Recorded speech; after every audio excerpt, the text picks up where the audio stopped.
احمد اویس صاحب، اب چونکہ آج ایک اشارہ سمجھ لیں کہ ایک تو اس بات کا انکار نہیں ہوا کہ ملٹری کورٹ میں عمران خان صاحب کا معاملہ نہیں جا سکتا، ساتھ ہی ساتھ یہ بھی کہا گیا ہے کہ اگر ان کا معاملہ گیا وہاں ملٹری کورٹ میں تو وہ اوپن ہوگا، یعنی وہاں پہ ان کی جو تفصیلات ہیں وہ شیئر کی جائیں گی۔ ظاہر ہے وہ سویلین ہے، اس کے حوالے سے سمجھتے ہیں کہ مزید سختی بڑھے گی اور فیئر ٹرائل کا حق اس صورت میں سفر کرے گا؟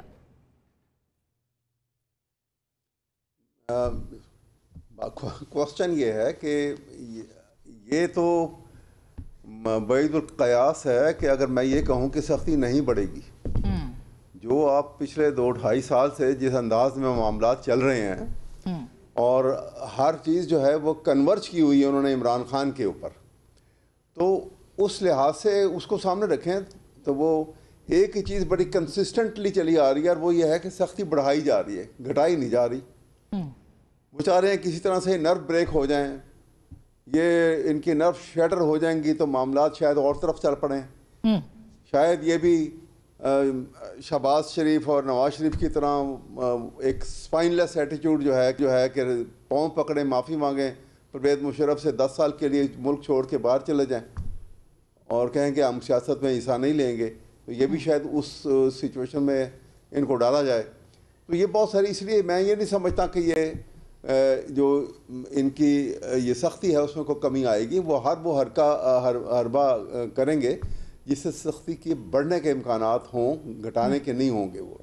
اس کے کہ کسی ایسی سچویشن میں آ جائیں۔ ملٹری کورٹ میں اگر ٹرائل ہوتا ہے جی، اور اوپن ٹرائل کا جو مطالبہ کیا خان صاحب،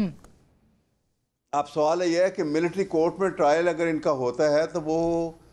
تو یہ غالباً 9 مئی کے حوالے سے ملٹری کورٹ میں لے جانا چاہ رہے ہیں نا اس کو۔ جی دیکھیے نا، جو فیض حمید کے اوپر ایک تو الزام ہے نا کہ وہ جو ہاؤسنگ سوسائٹی والا ہے، اس الزام میں تو عمران خان کا کوئی تعلق نہیں ہے، اور وہ الزام کب کا ہے، کب سے وہ ہوا تھا، ویدر وہ اس وقت سرونگ جنرل تھے جب یہ الزام ان کے اوپر آیا کہ انہوں نے ہاؤسنگ سوسائٹی کے ساتھ یہ زیادتی کی ہے، اور اس کے بعد جو یہ الزام کہ 9 مئی کے واقعہ کے اندر وہ ریٹائرڈ ہو چکے تھے، آف کورس، کیونکہ دسمبر 2022 میں وہ ریٹائر ہو گئے تھے،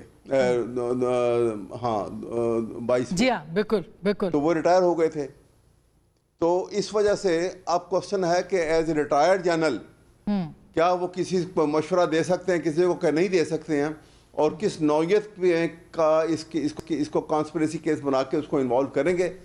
تو یہ میٹر جو ہے یہ انفیکٹ بنتا نہیں ہے ملٹری کورٹ میں کہ ریٹائرڈ جنرل کے اوپر آپ ملٹری کورٹ میں کیس نہیں چلا سکتے ہیں، سرونگ آفیسر کے اوپر ملٹری کورٹ میں کیس چلتا ہے۔ سر اس کے اوپر لیجسلیشن اس کے اوپر ہوئی ہے، میں اس پہ بیرسٹر صاحب سے پوچھتی ہوں، عقیل صاحب سے، لیکن پھر شرمیلا جو لیجسلیشن ہوئی تھی آرمی ایکٹ کے اندر، اس کے اندر 2 سال کی مدت بڑھا کے 5 سال کر دی گئی تھی کہ پوسٹ ریٹائرمنٹ آپ سیاست میں حصہ نہیں لے سکتے، کیا سینسیٹیو اداروں میں جنہوں نے کام جی جو ایگزیکٹلی اس میں میں شک کا اضافہ کیا گیا تھا کہ حساس اداروں میں، تو پھر کیا آپ کو لگتا ہے کہ یہ سارا تانا بانا ادھر؟ جی سر آپ کہہ دیں، پھر میں شرمیلا کے پاس آتی۔ جی ویسا